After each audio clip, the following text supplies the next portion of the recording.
నందమూరి బాలకృష్ణ కథానాయకుడిగా శ్రీదేవి మూవీస్ పతాకంపై శివలింక కృష్ణప్రసాద్ నిర్మించిన క్లాసిక్ సైన్స్ ఫిక్షన్ చిత్రం ఆదిత్య 369 1991లో విడుదలై సంచలన విజయం సాధించిన ఈ చిత్రం ఏప్రిల్ 4వ తేదీన మరోసారి రిలీజ్ అవుతున్న సందర్భంగా ప్రీ రిలీజ్ ఈవెంట్ ని హైదరాబాద్ లో ఘనంగా నిర్వహించింది మూవీ టీమ్.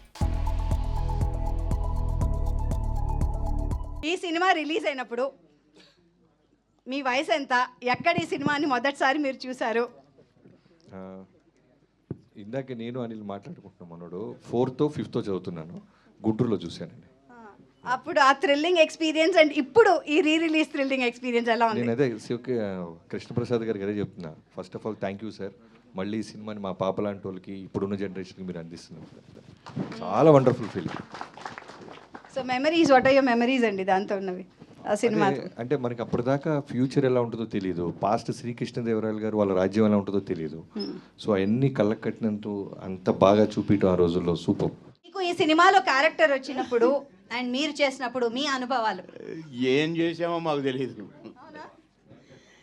నిజమే చెప్తున్నాను. ఎందుకంటే చెప్పేది చేసేది అంతవరకే తప్ప ఇక బాలన్నతో ఉంటే మాకు షూటింగ్ చేసినట్టు ఉండదు, ఆడుకోవటానికి వచ్చినట్టే ఉండేది.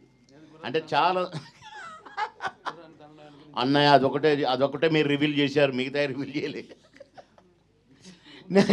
ఆ సినిమాలో బాలన్న నేను ఒకటే గెస్ట్ హౌస్లో ఉండేది. ఇక ఆ గోల గురించి చెప్తే ఇప్పుడు ఇదంతా మర్చిపోతారు మీరు, కనుక ఇప్పుడు చెప్పను, చెప్పాల్సి వచ్చినప్పుడు చెప్తాను. మీరు అడిగిన దానికి అసలు ఈ సినిమా గురించి చెప్పాలంటే బాలన్న 2 క్యారెక్టర్స్లో అసలు అది వర్ణనాతీతం. ఫస్ట్ కృష్ణప్రసాద్ గారిని అండ్ టీమ్ని నిజంగా సార్ ఆదిత్య 369 లాంటి ఒక క్లాసిక్ని అది ఆ ప్రింట్ నుంచి డిజిటలైజ్ చేసి అది మరుగున పడిపోకుండా అంత గొప్ప చిత్రాన్ని 4K చేసి మీరు ఈరోజు ఇక్కడికి తీసుకురావడం సార్ నిజంగా అద్భుతం సార్. ఎందుకంటే ఎన్నో తెలుగు గొప్ప చిత్రాలు, బ్లాక్ అండ్ వైట్ చిత్రాలు కూడా చాలా వరకు మనం ఇప్పటికీ టీవీలో చూస్తున్నాం. అంటే అలాంటి సినిమాలు సేవ్ చేయడం అనేది కూడా మనకు అవసరం. అండ్ ఇంకోటి బాలయ్య బాబు గారు చెప్పినట్టు ఇది నిజంగా ఇది రీ రిలీజ్ కాదు, ప్రీ రిలీజ్. నాకెందుకో ఆయన అఖండ, వీరసింహారెడ్డి, భగవంత్ కేసరి, డాకు మహారాజ్, అఖండ 2 మధ్యలో ఇది ఒక బ్లాక్ బస్టర్ అయిపోద్దాం అనిపిస్తుంది. అవ్వచ్చు, అవుతుంది కూడా. సో ఖచ్చితంగా అలాగే తెలుగు ప్రేక్షకులందరికీ నా విజ్ఞప్తి. సో మేము చిన్నప్పుడు ఈ సినిమాని సెలబ్రేట్ చేసుకున్నాం, ఇది మళ్ళీ థియేటర్లో వస్తుంది. సో పిల్లలకి ముఖ్యంగా ఈ సినిమాలో చాలా అద్భుతాలు ఉన్నాయి. తెలుగు భాష గురించి, తెలుగు పద్యాల గురించి, తెలుగు రాజుల గురించి, తెలుగు కవుల గురించి ఎన్నో గొప్ప విషయాలు ఉన్నాయి. అలాగే సైన్స్ గురించి, అలాగే ఫ్యూచరిస్టిక్గా, అలాగే రియలిస్టిక్గా చిన్న చిన్న పిల్లలు చేసే చిన్న చిన్న అల్లరి ఉంది, ఒక కోహినూరు వజ్రం, చాలా వెరైటీ ఎలిమెంట్స్ ఉన్నాయి. సో ఖచ్చితంగా ఈ వీకెండ్ పిల్లలందరినీ తీసుకెళ్ళి ఖచ్చితంగా ఈ సినిమాని చూపించండి. నాకు అదృష్టం అండి ఇది, ఇలాంటి సినిమా నేను నా బ్యానర్లో చేయటం. దీనికి పరిపూర్ణమైన సహకారం నేను 3 వ్యక్తులకి జీవితాంతం రుణపడి ఉంటానండి.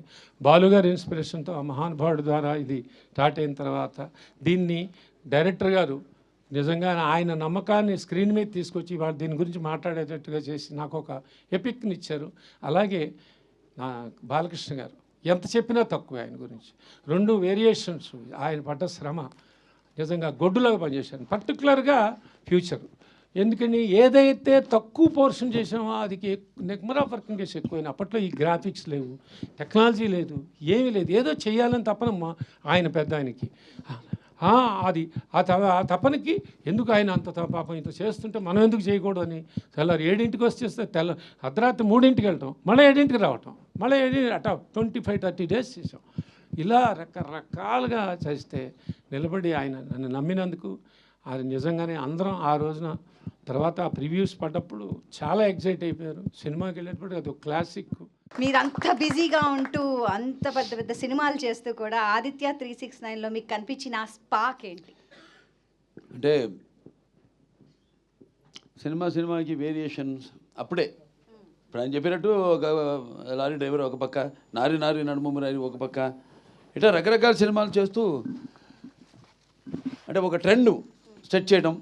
అంటే ఫస్ట్ అసలు చలనచిత్ర పరిశ్రమలో, ఈ భారత చలనచిత్ర పరిశ్రమలో ఒక కమర్షియల్ ట్రెండ్ సెట్ చేసింది ముందుగా నాకు జన్మనిచ్చే నన్ను అందరి గుండెల్లో ఆయన ప్రతిరూపంగా నిలిపిన యుగపురుషుడు. అలాగే విశ్వ నట నటన ఎలా ఉంటుందో చూపించిన నా తండ్రి, నా గురువు, నా దైవం కారణ జన్ముడైన నందమూరి తారక రామారావు గారు.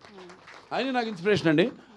ఎందుకంటే ఇటువంటి వాటిల్లో అప్పుడు ఏదో ఒకటి కొత్తదనం మొదటి నుంచి కూడా ఆయన మంచి పండు వయసులో ఉన్నప్పుడు రాజు పేద డీగ్లామరైజ్ క్యారెక్టర్ చేయడం, అదే ఇన్స్పిరేషన్తో నేను భైరవ దీపంలో మరి కురుపి వేషం చేయడం అంతకంటే ఘోరం అసలు.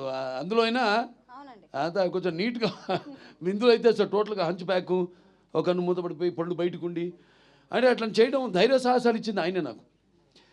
అటువంటప్పుడు ఎప్పుడు కొత్తదనం ప్రజలు కోరుకుంటూ ఉంటారు, డెఫినెట్గా వాళ్ళు ఉంటుంది, కానీ ఏంటన్నదే అది మనం ఎక్స్ప్లోర్ చేయాలి.